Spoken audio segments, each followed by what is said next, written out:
Today we continue on with our NHL Offseason Plan series. Today we're at the 16th ranked team in the NHL's regular season, the Nashville Predators. What moves do we expect them to make this offseason? Can they get back to the playoffs next year? We'll discuss those scenarios coming up next.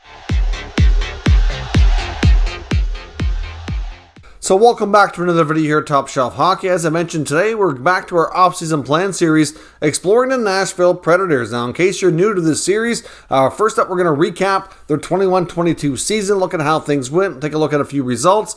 Secondly, we're going to explore their available salary cap space to see where things stand, and what, of course, they have to deal with here. Thirdly, we're going to look at their contracts, any expiring deals this summer. So RFAs, UFAs, who needs to be re-signed or possibly be replaced. Lastly, here we're going to explore the top burning questions facing the franchise or their top priorities heading into the full offseason here. So now let's first get started by recapping the 21-22 season. Now they had a record of 45-30-7 for 97 points. Qualified for the playoffs as a wild card team, and as Daryl Sutter said, it was a waste of 8 days, unfortunately, where they lost to the Avalanche 4 straight to get swept. Nothing to be ashamed of. The Avalanche are an awesome hockey team, and we're just an overmatched situation here for the Predators. But really, like I said, I don't think they have anything to be ashamed of. They didn't have their starting goaltender who was injured, and they were just up against a really tough opponent. They ended up scoring 262 goals this past season, which was really good for them, especially 13th best in the NHL. Defensively, the goals against 250 for 17th best, so respectable for sure. The power play was exceptionally good this year, 24.4% for number 6 overall in the NHL, and the PK was okay, 79.2% for 18th best. But traditionally, this has been a very defensive-minded hockey team, the way they've been built and coached, and this year they turned into a much more offensive team, so it'll be interesting to see how they go about things this offseason. Will they turn to looking at defense a little bit more? Can some of their offensive players keep it up, and will all of their offensive players be back? I mean, we saw in some ways it was a record-setting season. Defenseman Roman Josi, phenomenal year, 96 points, Norris Trophy finalist. UC Saros is up for the Vezina, had a phenomenal year, including 38 wins and a .918 save percentage, 2.6 goals against. He was awesome this year. Philip Forsberg set a team record for most goals in the season, and Matt Duchene also joined him, passing 40 goals for the first 2 times in franchise history that we've seen that happen, which is just phenomenal, especially in the case of Philip Forsberg heading towards free agency, and in the case of Matt Duchene, well, having a major bounce-back season after a couple of down years here recently since signing this new contract with the Preds. On top of that, they had rookie Tanner Jeannot surprise and scored 24 goals, putting up 41 points in his first NHL season.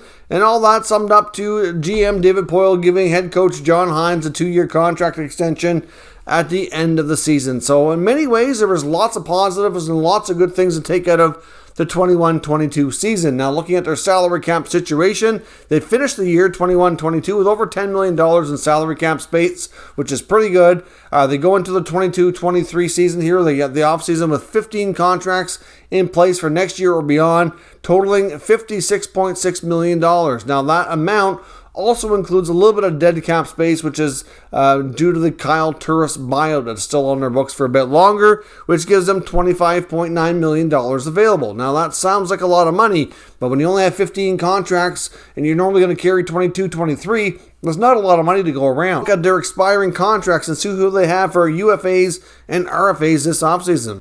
Now, on the RFA front, we have some younger players, including Luke Kunin. We have Matt Luff, Yakov Trenin, Jeremy Lauzon, and Cody Glass. I would expect all these players to be given qualifying offers. I know Trenin had a solid campaign of 17 goals, was one of the few bright spots in the playoffs as well, putting up 3 more goals in the 4 playoff games, so I think he certainly deserves a decent raise. So nothing too crazy there. I do wonder if they'll all be back, but I think everybody will at least be given qualifying offers. On the UFA side, where things get interesting, led by Philip Forsberg, when you have a 40-plus goal scorer be an unrestricted free agent, it's he's going to be in for a big payday, and it's a real tough situation with the team and whether or not he's going to re-sign and be back, which we'll discuss further in the next segment. We also have Nick Cousins, defenseman Matt Benning and Ben Harper, Rocco Grimaldi, and goaltender David Rittich. Now, Poyle's already made mention of the fact that David Rittich will not be returning. They're not going to try to re-sign him, so he'll be moving on. I would think pretty good chance with Benning, Harper, Grimaldi, that there's a possibility they may not be back either. I'm not sure in the way of Nick Cousins. I can see possibility there. And, of course, Forsberg is their big piece of business to take care of. Now, let's take a look at their top burning questions facing this franchise, or their top priorities that they need to take care of this offseason. First and foremost, the top business is by far Philip Forsberg. Like I said, he's proven to be extremely important to this team, and it's not quite clear what the future holds. Now, they did not trade him at the NHL trade deadline, even though they had ample opportunity. There was even some trade discussions around this player as much as a year ago. I know last offseason when the Avalanche were trying to re-sign Captain Gabriel Landeskog, it's been reported that they were exploring some trade talks with the Predators for Forsberg should he not sign and return. That was kind of their fallback plan, but of course they came to terms with Landeskog, and things never got too far on the trade front. But interesting to see that Poyle's been considering this for some time. But of course, a year ago, Forsberg's value was a little bit lower and wasn't a 40-goal scorer either. So certainly things have changed here a little bit. I think it's fair to say if they do sign him, it's probably going to have to be somewhere between $8.5 and a maximum of $9 million. They're not going to pay Forsberg more than Captain Roman Josi. As much as he's super valuable to this team, I don't think it's fair to say that he's more valuable than our captain and 96-point defenseman and Josi. So it's definitely going to have to be in that range. Will another team offer more in free agency if it makes it there?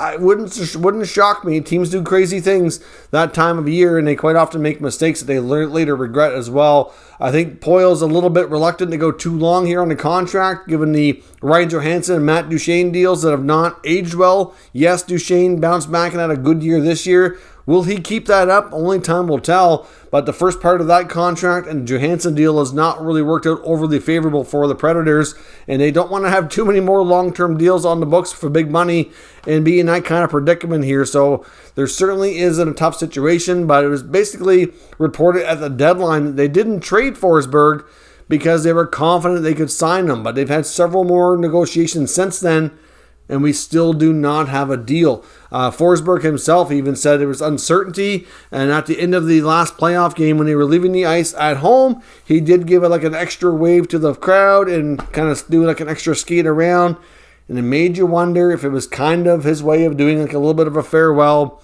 and we'll see, I guess. I mean, he later admitted that there's definitely uncertainty, and right now most people are kind of gauging this as a 50-50 odds on if he returns or not. But if they don't retain him, how are they going to replace those 40-some goals? They'll take a major step back offensively if he's not back. So what do they do? That's the big question if he's not re-signed.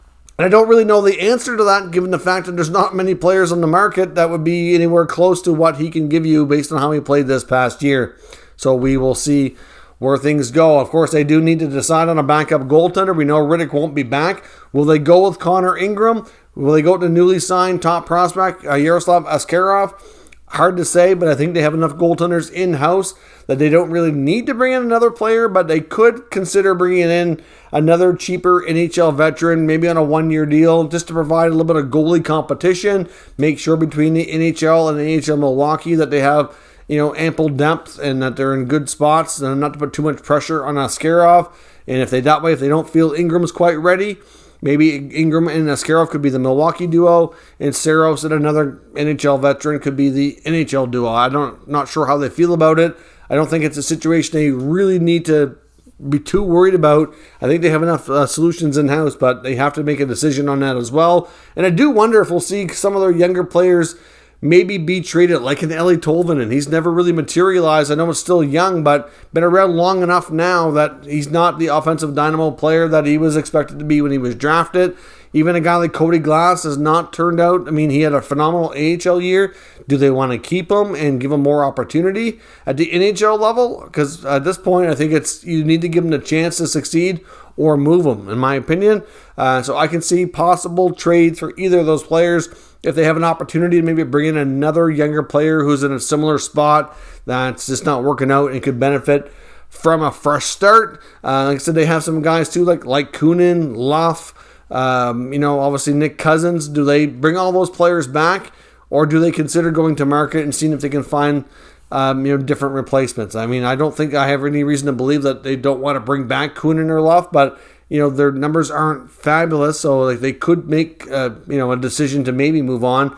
We'll see. I don't see them maybe doing like not qualifying them, for example. I think they'll get qualifying offers, but I could see a scenario where maybe if they do tinker with their roster, those could be some players as well that is maybe used in trades. Hard to say. I mean, they have to also ask themselves, do they have any more youth that can step in next year to this lineup? And there's not a lot of really deep prospects here outside of Askarov in goal. I mean, they do have a couple of interesting prospect forwards. I'm not sure either would be ready for the NHL right away, but we do have Zachary Loder as well as Luke Evangelista. Now, Evangelista put up over 100 point season in junior this year. He might be a step ahead, but hard to say what that adjustment will bring. They probably both need some time at the AHL level to really see what they have here before they make the next step. So this Predators team is going to be interesting.